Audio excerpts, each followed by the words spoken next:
Thank you, Mr. Speaker. To ask the Secretary of State for Defence if he will make a statement on the use of lasers by the Russian spy ship Yantar. Mr. Speaker, with your permission, I'd like to make a statement on the Russian main directorate of deep sea research. To the Minister gently. Unfortunately, it's not a statement. That's what I was wished. We are answering an urgent question. And I think that is the big problem, that somehow different departments have decided that statements don't matter. I know it's not the gentleman in question, but I hope the message is going to go back to the Defence Secretary and that people are listening how important this House comes first. Minister. Mr. Speaker, I will pass the message into the broader team. I'd like to make some comments on the Russian main directorate of the deep sea research programme known as GooGi.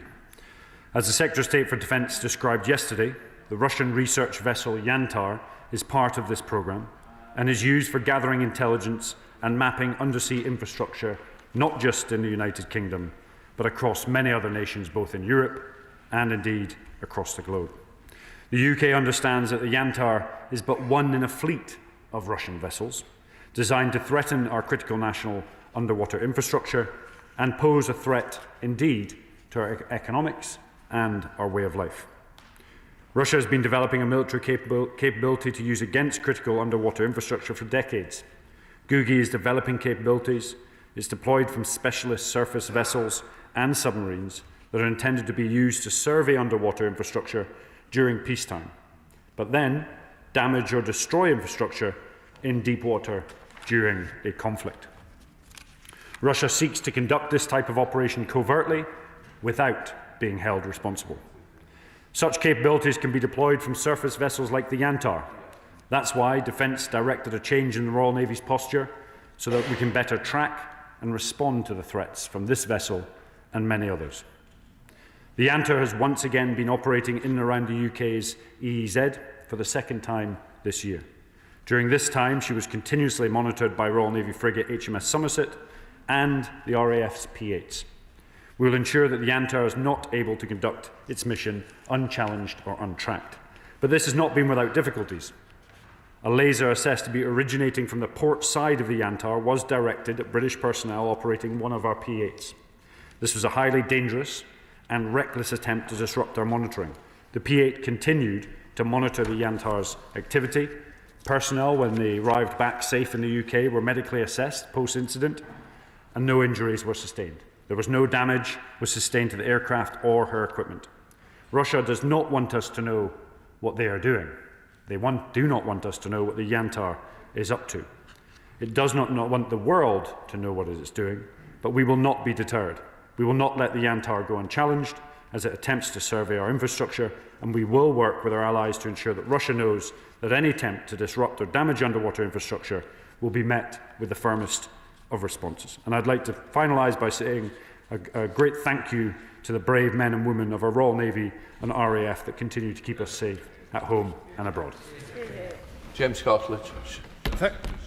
Thank you, Mr. Speaker, for granting this urgent question. And I do echo what you said. It is unacceptable that we are getting the Minister's update on a major national security incident 24 hours after the Secretary of State gave his press conference. Have ministers learned nothing from the total shambles of the SDR when defence companies got a copy many hours before parliamentarians? But turning to the incident itself, this appears to represent a serious escalation by Russian forces in close proximity to our homeland. And given the priority of protecting our service personnel, and I welcome the news about the P8 pilots being unharmed, can the Minister outline what mitigations are being taken against the evolving laser threat involved? But surely what this incident really underlines, Mr. Speaker, is that Russia remains a serious threat.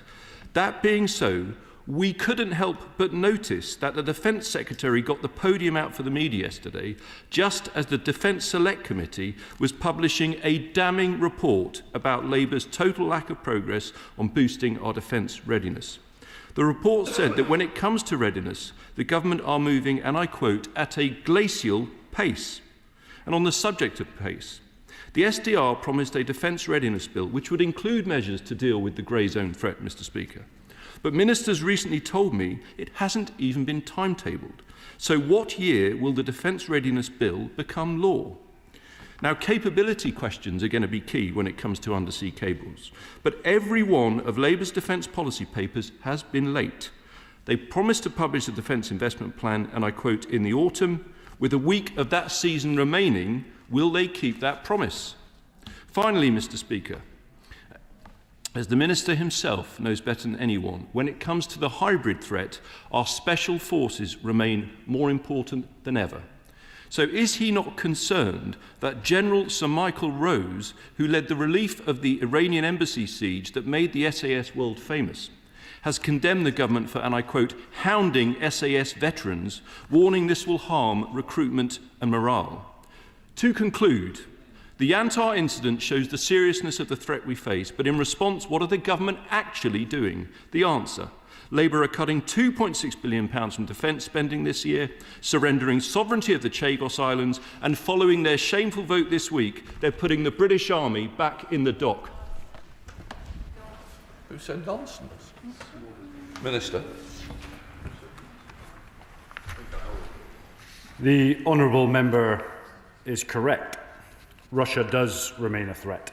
With a conflict ongoing in Ukraine causing over 1,000 casualties a day, it is the biggest threat the UK has faced in a generation.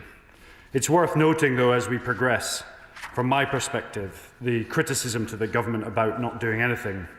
You're trying to, collectively, the opposite side is trying to convince us that from 24 years of service and watching the degradation of defence, watching the lowest morale in armed forces, watching houses with families with leaky homes and damp, being equipped with equipment that isn't fit for purpose, watching ships go alongside that haven't left docks in years, looking at a decrepit and delay and downwriting of all of our defence capabilities, what we had to put up for. And now, in the first time in a generation, the military is looking to an increase in defence spending. It's looking with a strategic defence review, integrated missile defence, NATO first. By 2027, we'll run out steadfast December to look at a whole-of-society approach. $4 billion into uncrewed systems, $1.5 billion into munitions. The Defence Readiness Bill is another legislative process to push further changes through by the end of this Parliament. And then we talk about elements of the tip of our spear, recruitment and retention. I can assure you today, looking into the details, there isn't a recruitment and retention in the tip of the spear. Indeed, the recruitment and retention issues that we inherited created the smallest army since Napoleonic times. And that was the government on the other side of this bench. So before we start lecturing us a year and a half into government on how decrepit our defence is and downplaying our soldiers, Air Force and those individuals in the Navy, you should take some responsibility for the mismanagement of the defence portfolio for the last 14 years. Thank you, Mr. Speaker. The Antar's presence within our waters makes clear Russia's threat to our democracy, and I'm grateful for the service of the brave men and women of the Royal Navy and the Royal Air Force for protecting us.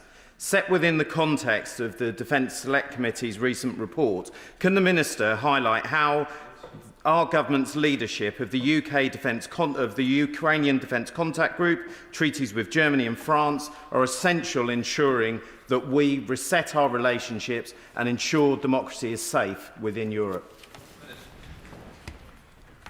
I'd like to thank the honourable member for his contribution.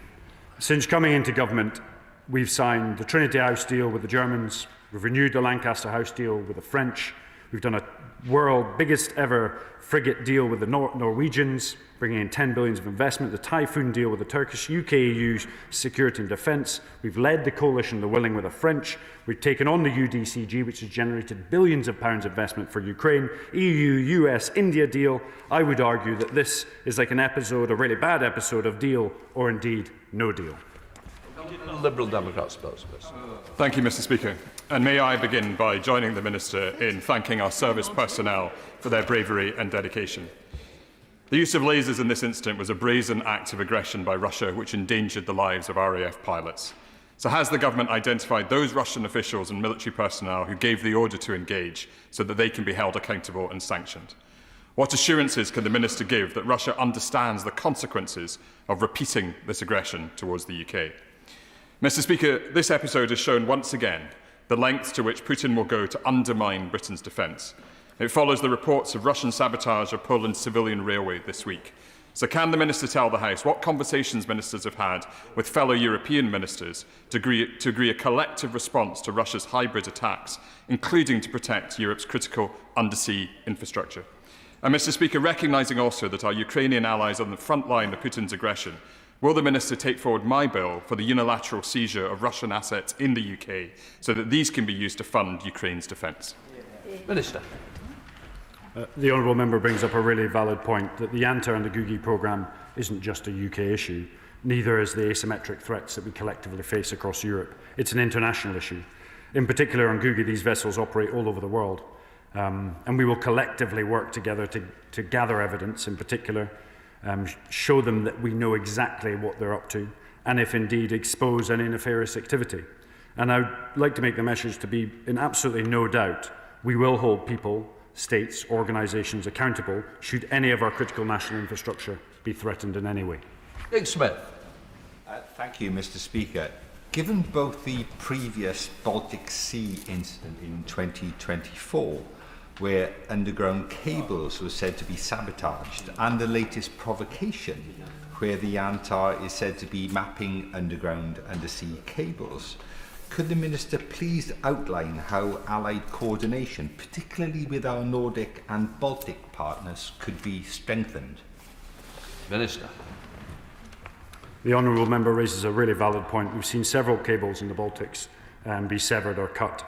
I would argue that the Yanta and its intelligence gathering capability maps these cables, and then perhaps accidents take place at a later date. We're working really well with our Norwegian, in particular, partners and the US to ensure that we understand the exact capabilities, and I mean the exact capabilities that sit on some of these vessels.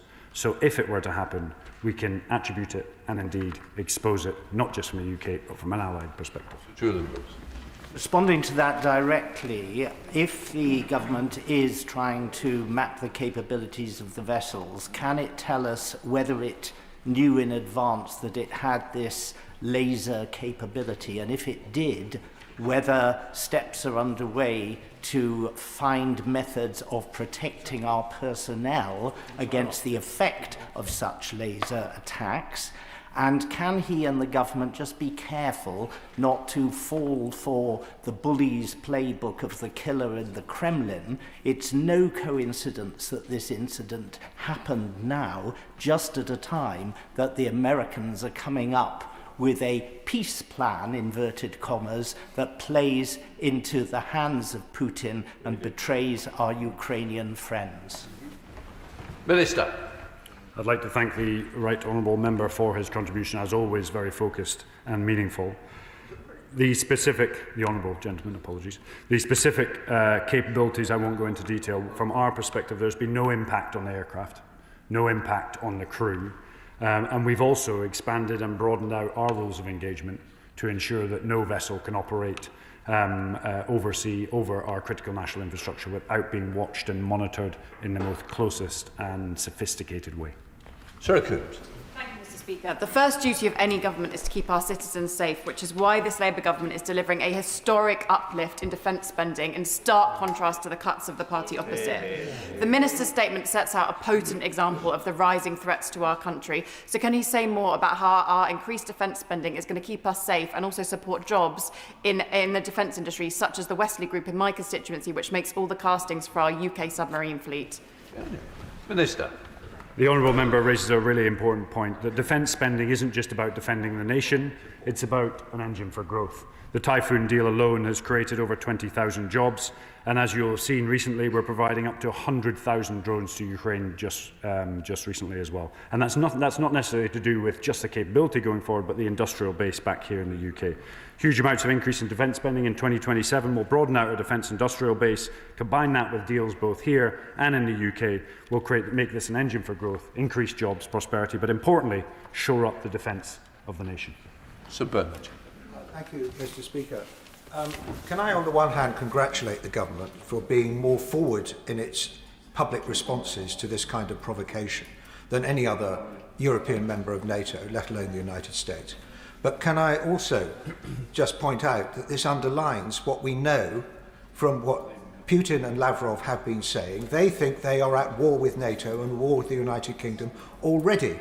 And the question is not how we retaliate directly, but how we retaliate in order to put pressure on Putin and Russia, and that is by increasing our military assistance to Ukraine, to tip the balance in the favour of Ukraine, to change the calculus, to get the Russians to come to the peace table and to agree a proper ceasefire, which even President Trump's appeasing plan seems most unlikely to achieve. Minister. The honourable member is right. We must push as hard as we can to impose cost on Russia. To date, we spent $21.8 billion in Ukraine, $4.5 billion in military support, and I know we have support from both sides of the House to do everything we can to increase that pressure. I mentioned previously we've upped our drone production to 100,000 drones this year, and we're increasing our training of Ukrainian troops up to 61,000 in total. We will do whatever it takes to enable the Ukrainians to win the peace. Total crime. Thank you, Mr. Speaker. The Yantar was intercepted in the North Atlantic, which is the UK's new front line, but for my constituents it is their backyard. And we're very assured by the preparedness of the RAF and the Royal Navy, and grateful for that in defending our airspace and sea space. But what kind of assurance can the Minister give to my constituents about preparedness and resilience to meet these kind of hybrid attacks? Because these cables don't just run across the Atlantic, they run between our islands too. Minister. Honourable member highlights a really valid point. The northwest of Scotland plays an invaluable part in our defence architecture, but also sustaining economic growth with a variety of different undersea infrastructure. We have some of the best ships, the best personnel, the best aircraft, and the best members in the Air Force that are going to continue to monitor, track and deter any Russian aggression anywhere near our territorial waters and within our EEZ. Mr. Speaker, firstly, can I associate myself with the comments about the bravery and the professionalism of the military personnel involved in the response to the Yantar's presence, many of whom are based in my own constituency with Lossiemouth. Yesterday, the Defence Select Committee published a report which recommended that the UK Government needs to accelerate and deepen defence relationships with the EU in the face of Russian threats. But the EU are unsurprisingly now charging the UK to enter agreements that we had EU member access to prior to Brexit, and this leaves these isles more isolated. So in the face of this very real Russian threat, what is the risk to RAF pilots and crews from Lossiemouth? And can you tell me the specifics of any plans to work closer with European allies to ensure safety and security of our North Sea and to ensure the protection of Scotland's coast from Russian vessels? I'd like to thank the honourable member for his question. We're working really closely with our European allies to get both access to the START programme, but also EU and UK partnership when it comes to defence. And that's primarily for two reasons. One is so we end up with a far more collaborative and interoperable defence capability, but secondly, to ensure that the economic benefits of both are seen south of our coast and also here in the United Kingdom.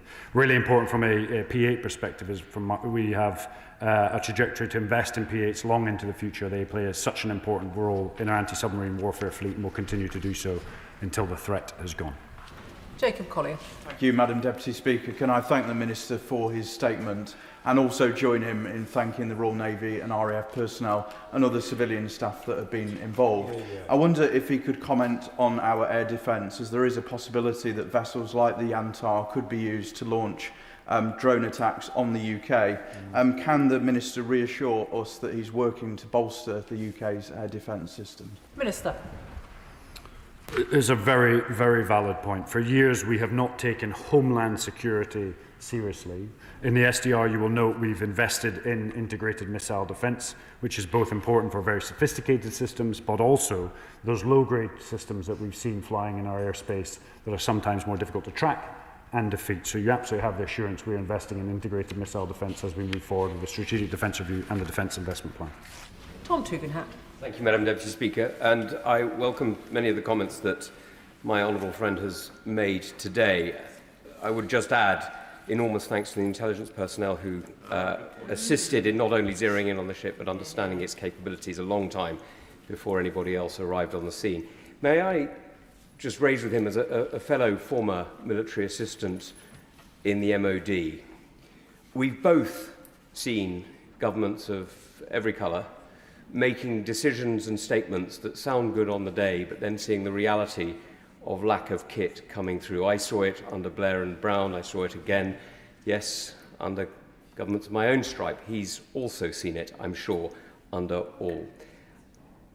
I raise this because the reality is the world has changed. We are much, much more vulnerable today than we have been, and yet we have fewer ships at sea, fewer men at uniform, and fewer planes in the air than we have at any time. And yet the aspiration for the 3% is still, by the end of the Parliament, over the next 5 years, and always on the never, never. He must be very careful, and I'm sure he's hugely aware, that he's there to change defence, not to apologise for failure. Minister. The honourable and gallant member raises a really valid point. When we came into government, we have taken a really significant step to raise defence spending.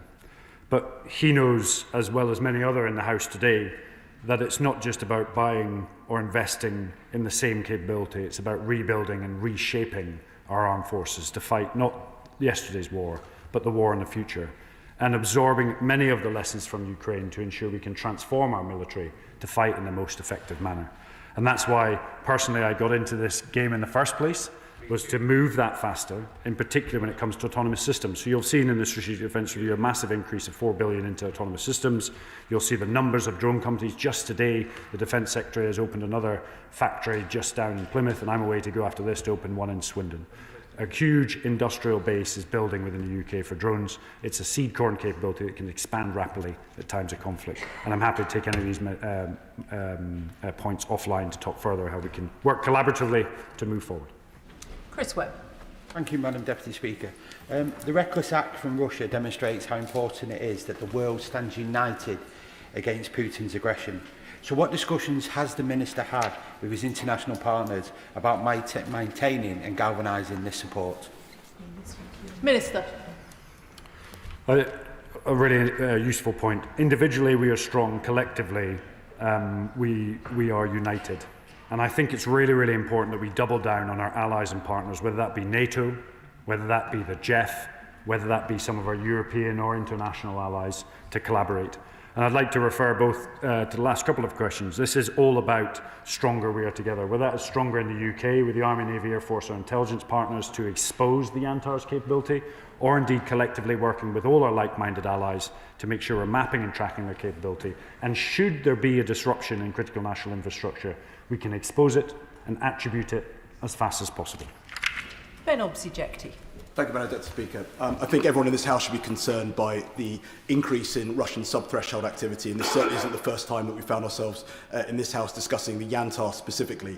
I do think that the use of lasers against an operational P-8 very much pushes the boundaries of what we could consider to be sub-threshold activity. But if I could ask the Minister a question that's very much within his bailiwick, I don't expect him to be able to comment on whether we have deployed any elements of the Fleet Contingency Group forward to HMS Somerset, which is tracking the Yantar, but under what circumstances and geographically whereabouts within our waters would the Yantar need to be in order for us to apply some maritime interdiction via the Fleet Contingency Group? Minister. So I'd like to thank the honourable gallant member for his point. Being an individual who used to be in that part of the organisation, I'm sure there's lots of people that are chomping at the bit to get involved. We must adhere to the international rules of the sea. But I will be really clear to anyone listening to this today that we know exactly what they're up to. Without a shadow of a doubt, we know what they're up to. And should there be a connection between understanding our cables or undersea infrastructure and disruption, individuals, units, organisations or countries will be held accountable. Peter Prinsley. Thank you, Madam Deputy Speaker. The sight of this sinister ship snooping around our shores strikes alarm. So how can we be confident of the security of our vital undersea communication cable? And what, without compromising our security, actually is Plan B if these are severed? So as the Honourable Member will know, we work with our allies to build contingency across all of our critical national infrastructure. There's lots of work to do, and we're working in collaboration with other governments to do it. I think the point he raises, which is one of the most important, is that Russia wants to operate in this veil of darkness, and sort of in the shadows. But let's just be really clear to them. We know exactly what they are doing. We know everything that they are up to. A laser pen is not going to deter us. We will continue, we will double down, and if required, we will expose and attribute. Charlie Dewhurst. Madam Deputy Speaker, now in light of this recent escalation, can I ask the Minister what specific and immediate steps he's taking to ensure that UK armed forces are equipped to both protect critical underwater infrastructure and respond both rapidly and effectively to direct threats from Russia and others? Minister. The strategic event review points to the multi-role ship and us actually buying into both mapping and tracking our infrastructure, protecting it, and importantly, if required, to deter capabilities such as the Yantar and other variety of suites of capabilities that the Russians can field to ensure that they can't work with impunity either in the EEZ or indeed in international waters as well. James Wild. Thank you, Madam Deputy Speaker. In January, the Defence Secretary did come to this House and make a statement when the Yantar passed through British waters, but didn't see fit to do so when that ship directed lasers at our pilots, which I think reflects poorly on him. Can I ask the Minister, has the Russian ambassador been summoned over this highly dangerous action? And if not, why not? So I'd like to thank the member for raising that point, and it's something I'll take up with my FCDO colleagues. We've got to continue to ensure that if there is unruly activity or escalatory activity, that both diplomatically individuals are called in and held to account, and we will continue to do so. Nick Timothy. Thank you, Madam Deputy Speaker. We know, as the Minister has said, that Russia and China target undersea cables and interconnectors, which we rely on increasingly as a matter of government energy policy. We know that the Russians use our offshore infrastructure to put listening devices on to monitor our submarines. We know that China dominates the world market for cellular internet modules and inserts kill switches into the turbines this government wants to buy from them. I've been asking this question for a year now. Why isn't there a single minister in charge of the security of our offshore energy infrastructure? And what representations of ministers in the Ministry of Defence made to the Energy Secretary who's causing so many of these problems? Minister. So the individual is right to mention that up until now there has been, I wouldn't say a lack of accountability, but a lack of centralisation when it comes to critical national infrastructure. There was a recent report issued. We now have very clear lines of accountability. Defence is part of that. We're building our capability within the Strategic Defence Review to ensure we fulfil our roles within it, and working collaboratively across government to ensure that our critical national infrastructure is protected. And should there be an incident, there is accountability. Final question, Jim Shannon. Thank you, Madam Deputy Speaker. Can I thank the Minister very much for his strong words and his answers. I think they encourage us all in this House, and they encourage those outside this House who are listening. Let us be quite clear and succinct. Twice now Russian ships have entered British sovereign waters, and to add to this aggression, they have been tracking our RAF pilots with lasers. Our enemy has breached our waters disgracefully and have disregarded neutrality and showed disrespect, and the facts and the evidence are there. So can the Minister confirm that this is a form of an attack? And to quote Winston Churchill, who I loved as a boy, he certainly would have been my hero, we shall defend our island whatever the cost may be, and that the might of our armed forces is poised, the equipment is trained, and they're ready to go. Thank you. Minister. I'd like to thank the Honourable Member, as always, for his insightful question. Be in no doubt we will defend every inch of this country and our territorial waters, and if anything is taking place in our EEZ in particular, we will expose, we will attribute, and be in absolutely no doubt we will hold people, organisations or countries accountable should there be any impact on our critical national infrastructure or there be a disruption. Thank you.